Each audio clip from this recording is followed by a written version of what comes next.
Hey guys, if you can think about how you found this podcast, maybe it's on Instagram or TikTok, maybe someone shared it with you. I don't run ads for the show or have sponsorships, so the only way this grows is through word of mouth. If this was valuable for you in any way, my only ask is if you could share this with someone who you think would help their investing journey or business. Thanks a lot, and let's get to the episode.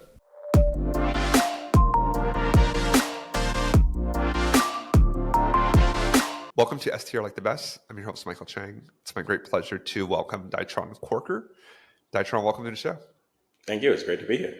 Oh, thanks for taking the time. I met in Nashville probably mid-March, and I got an opportunity to learn about his portfolio, so I thought it'd be a really good opportunity to share what I've learned.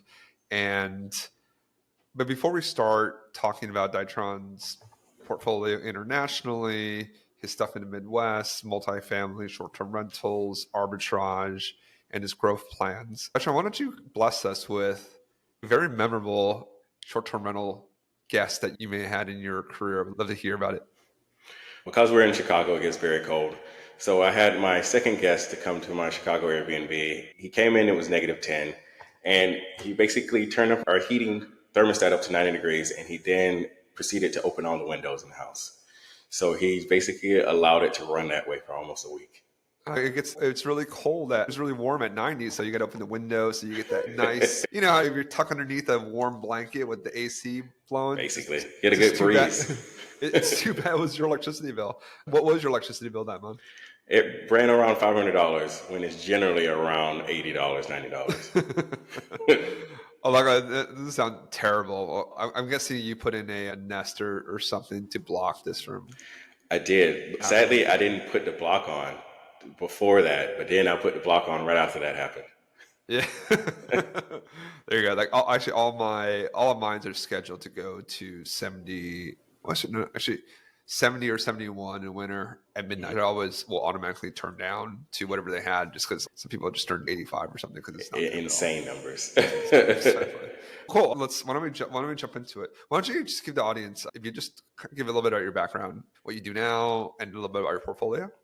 Yes, I used to work I finally quit my W-2, but prior to that, I worked 18 years in the supply chain world, worked mostly for the military and for corporate America. After 18 years, I said, I can't do this anymore. So I decided to leave in February of this year. While I was working, I was developing my portfolio. So I have purchased property within Chicago, Midwest region. Now we're going into Texas, Michigan, Joshua Tree, and Mexico, with desires to push further into Ecuador and Argentina this year.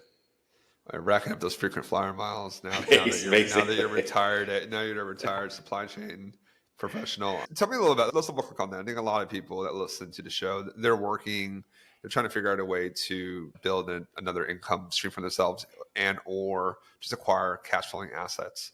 I always say you don't want to be the only cash flowing asset in your portfolio. There's only so much that you can work. And look, as you get older, you're just not going to have that same throughput that you did when you were 20s. I know now at 43, those 16, 17-hour days, 2 or 3 of those in a row, and it really catches up with me versus I could do those for weeks on end when I was younger. But how did you manage your time and your capital appropriately to be able to build up this portfolio before you quit? What is it now? 3 months ago? Yes, I would say in the beginning, very poorly. But after a while, I started to systematize everything that I could, from programs to do all my messaging, from doors to everything. So I wanted to make it as hands-off as possible. So that did free up a substantial amount of my time. So I did not have to worry about, did the guest check in? Did it get to the door? And things of that nature. Yeah. But when you first started, though, it must have been hard, though, right? You're working, just your first property. It's hard to automate when you have one thing and you actually don't know. And you actually don't know what to do because you don't know what to automate because you don't have the experience. No. Just tell us something about that. I'm just curious. Tell us about that journey while you're working, while both you and your wife are working and doing this. It was a struggle. Like, you would work your normal day around 3:00 every day. You put aside all meetings to not go past 3:00.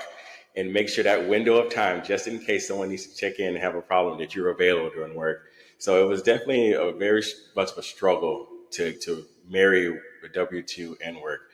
But it was a great thing that we did hire a VA. The VA was definitely a thing that I wish I did from the very beginning. Yeah, we got ours at property 7, I think. And yeah, people always ask me that. I was like, I wish I got it at my first one. But realistically, probably the third one would have been the right time because you got to learn the business too before you can train someone to do it. Let's focus on the short-term rentals. Like so you're in Mexico, you're in Tulum. We talked about this stuff Correct. before. You are in Chicago. Do you own in Texas now, or do you own in I, Texas? yes, we own in Texas. All right. That is a partnership deal, Okay. Is it 50-50. a STR or This is STR, this, MTR, LTR? That's in short-term rental. Short-term rental. Okay, cool. Okay, so you're in Texas, Mexico, Illinois, and Chicago, and then you're building one in Michigan. Before we hit the stuff that you own, which I'm super interested in, especially your Michigan one. Have you considered arbitrage now as you've now come out of your W-2? You've done it. You've done a lot of the really complicated stuff. This is more of a layup for you than Basically, the other stuff you know. while I had the W-2, I did not think about arbitrage much because I still had the ability to buy and to turn into Airbnb and cash flow from it.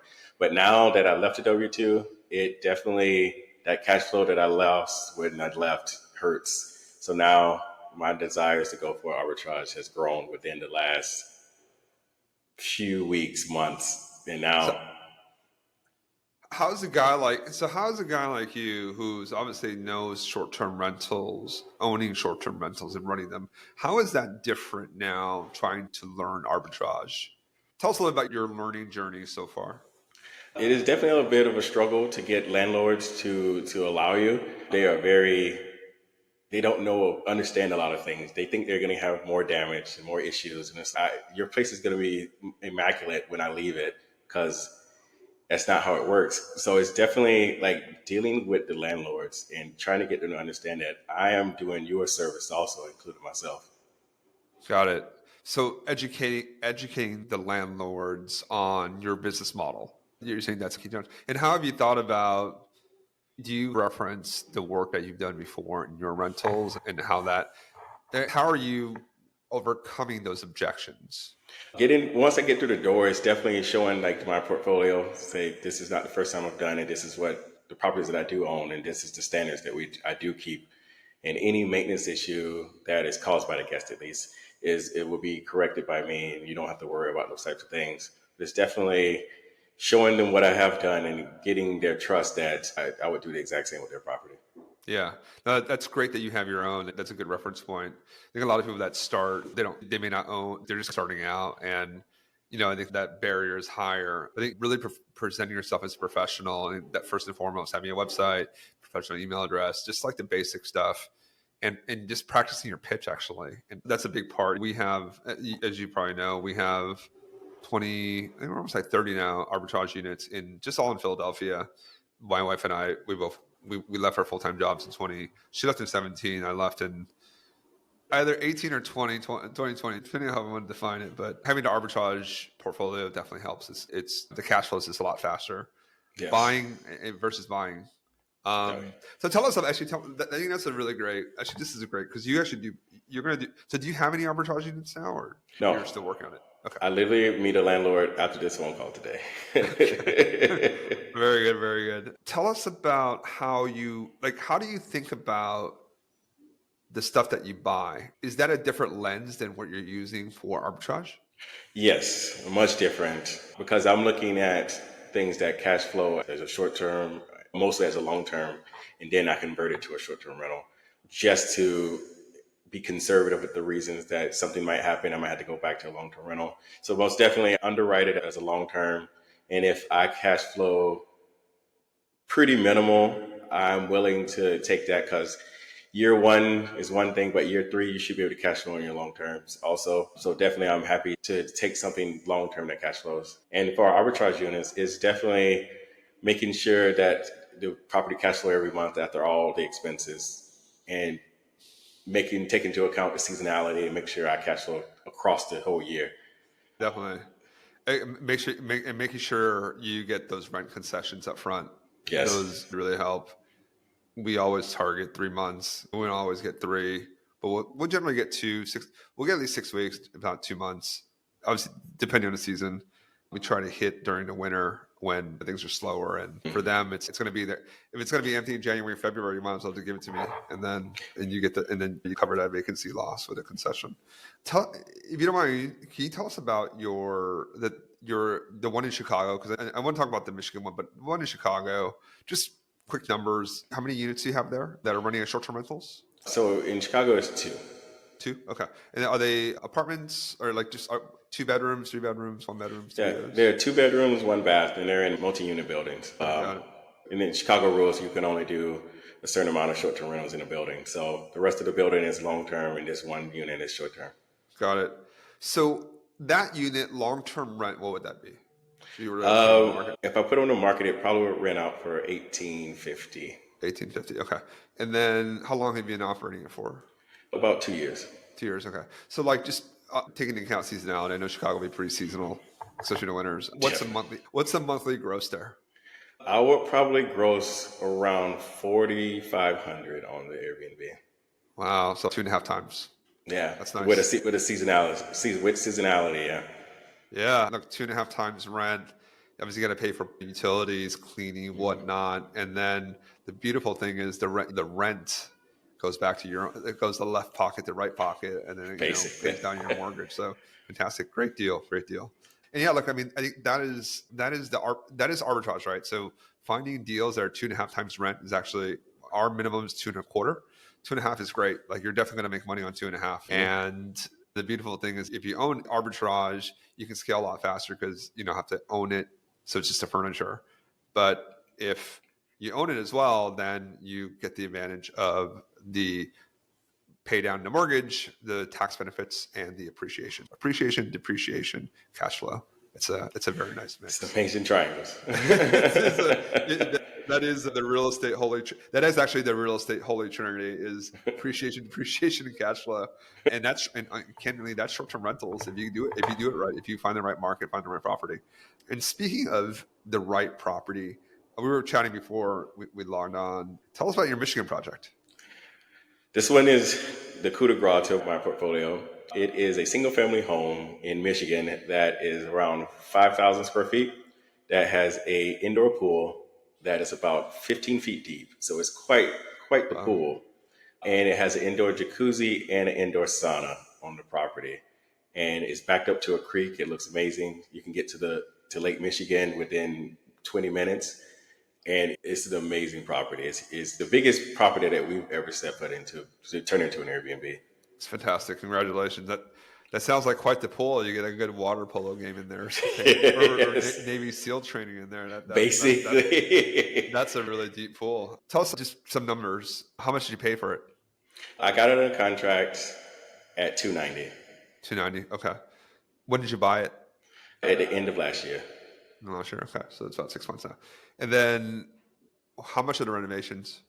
It'll be around 130 in renovations. 130. Okay. 290 plus 130, right? You said? Yeah. 130. So we're looking at about 420 all in.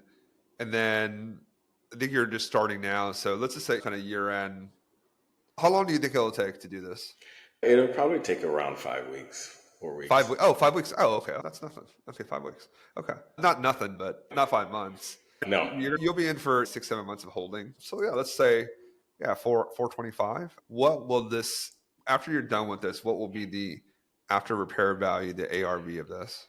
The property as a normal home will be around $550 to $590 as a normal home. Perfect. So that's $150,000 in forced appreciation. Very nice. So that's the appreciation. Obviously, you'll be able to depreciate the property. You'll be able to, because you put all these expenses in, and there's bonus depreciation. So that'll be very nice. Yes. Cash flow. So let's complete the holy triangle here. What do you project this will do per year? Per year, this property should cash flow around $150,000 a year. Oh, gross revenue, right? Yeah. Gross revenue. Okay. That's gross. Yes. So 150 gross. And what do you, just ballpark, what do you think this will actually cash on cash for you? I should be around $5,500 plus off this property per month. A month? Yes. So that's $60K. Yeah. So you got $150 50K of appreciation, of forced appreciation. You got 50K of cash flow per year. Obviously, you got to run it and everything, so that's work. It's not nothing. It's not passive for sure. But you already have an operation, so you'll just bolt it on, and your team will have to learn that one. But it's not nothing in the world. And then depending on the value of the land, that's another 150 of depreciation, a bonus there, 125, 150 bonus. So there you go. Look, there's we just calculated about $400,000 of value on one project. So, yes, so and that's being conservative. I'm very conservative. No, I got that. I definitely got that from our conversation. We connected when we were in Nashville. We connected over the buffet bar at the conference, and I really enjoyed meeting you and your wife. I thought you guys were doing something really cool. So glad we're able to do this. Tell us about, and let's talk about Joshua Tree too, actually, because I know you got something going on over there. You're keeping very busy. So in your retirement from procurement, J Tree. I got the bug just like everyone else did. Thank you to some of the other friends that I've met along the way. And I bought a piece of land in Joshua Tree. And I am on the way of building a container home on the land there that should be around 2 properties. Okay. How much is land in? I've heard varying quotes. Like how much? You're the second person out of, I think I've had 7 people on the podcast so far that have bought property in J Tree, bought land in J Tree to do this. So Travis, the episode that's going to be going live tomorrow. He's doing something in J Tree as well. How much is the land? Like where is it? Is it city and water by the city? Or is there lines already? Yes. So I paid $50,000 for my plot. And the good thing is that there's water at the street, so there's no issues there. I know a lot of people that did not have water at the street, that had water at the street, they pay quite a bit more, sadly, for the water being there. So definitely that is a big deal. And we scoped out properties that did have water at the street. Got it. Do you have power? No, that's the one thing. Okay. So what do you do for power? We're getting creative. So like solar? Yeah. Solar packs. Okay. I'm just curious of what people do out there. Everyone has their own mousetrap out there. I find it really fascinating, the creativity of the folks that are willing to venture out there. I'm a very meat and potatoes kind of guy. I'm in Philadelphia and the Smoky Mountains, Tennessee. It's just a lot of probably more competition than I need, but I couldn't figure out solar. I don't think that's my wheelhouse. I'll have to learn from. We'll have you back on. You can tell us about the project. I'd love to learn more and share some pictures. Oh yeah. As you're building this, like, what's the thought process of building? You have a portfolio, so you're building it differently from me. I'm in 2 locations. I'm just in Tennessee and Michigan. We're identifying a new location that we're going to invest in, but you're in a bunch of different locations. What's the thought process of the portfolio construction? There's many things, but it's definitely the fact that Chicago is where the largest part of my portfolio is. And in the wintertime, you're not making a lot of money. It's just the season. So putting properties in other places that will make up for the loss in the wintertime in Chicago definitely is one of the big things for me. It's like I want year-round cash flow, not to just drop off as soon as it gets into November in Chicago. I gotcha. Okay, so just balancing out seasonality from a portfolio perspective. Okay, I've heard Michigan does okay. Michigan's pretty tough in the winter unless you have a hot tub, but you have a hot tub and jacuzzi, right? So that should balance out. So that's nice. Yeah. That'll balance. The thing is that it's all indoors. Okay. I can get someone that's willing to come in the wintertime and get in the pool in December. What is your heating bill for that going to be? Insane. Heating. Yeah, right. 5,000 square feet. Oh yeah. Is it like bunker oil kind of thing, or like? It is not the worst. It is cheaper than Chicago, that's for sure. For heating such a large house. Okay. Good. Great. Yeah. It just came to my mind. I was like, that's a lot of square footage to heat, and because I think that'll probably go like negative 10, 20, right? Yes, easy. Right? Easy, right? Yeah, a lot of snow and everything. How do you manage all this stuff remotely? I know you have a good remote team, but how do you manage all the different on the cleaning teams, runners, handymen? I automated it, majority all of it. I do have my systems in place that if a cleaner has an issue, they let us know. They're automatically given the access to the house, and they're told anytime a guest checks in, checks out. So they know payments are all automated. So it's definitely more hands-off in that aspect, but definitely the handyman is the biggest thing. So yeah, I push everything like that through the VA. So she ends up doing majority of the hands-on handyman and stuff like that. Got it. How many VAs do you have? Just one, but Just we one. are adding on another one because Okay. we need a social media manager. It is. We have 6. Wow. Yeah, but I wish I had another one. They listen to podcasts, so guys, I love you. You guys are great. They've been with us for a long time. It is. You're only as good as your team. What do you use for your cleaners? Like you said, it's all automated. Do you build something yourself? Do you use like Turno? What do you use? I started with Turno, but then I started to bring my own cleaners onto Turno because they were more reliable, but the niceness of the cache in the calendar setup was good for that. So I use Turno, but I use them with my own cleaners. Okay, so you just use it. Yeah, because you BYOC. Got it. Basically. Okay. I got it. Okay, cool. Anything else on the management side that you think you do particularly well? It's definitely the automation. So like you were saying that your thermostats changes when the guest checks out, everything like that changes for me. Thermostat, lights, air conditioning, everything. Everything that has power shuts on and shuts off before the guest gets there, including my TV. I actually have my television turned on that says welcome guest, the guest's name, and it tells them welcome to the property, tells you a bit about the property, and it has the QR code for our guest guide on the television when they come in. That's so cool. We don't do that. What do you use for that? I actually just use a SmartThings like connection that when they open the door for the first time, it triggers my television to turn on. Okay. Very cool. Actually, I had the SmartThings before when I had the Yale locks. I had the Yale 216s. We transitioned to the Schlage encode, so I actually got rid of all of them. I sold actually all of them to another operator. I don't have any more. That's really cool that you can do that with SmartThings. That's really neat. Did they ever probably have those like people would disconnect them?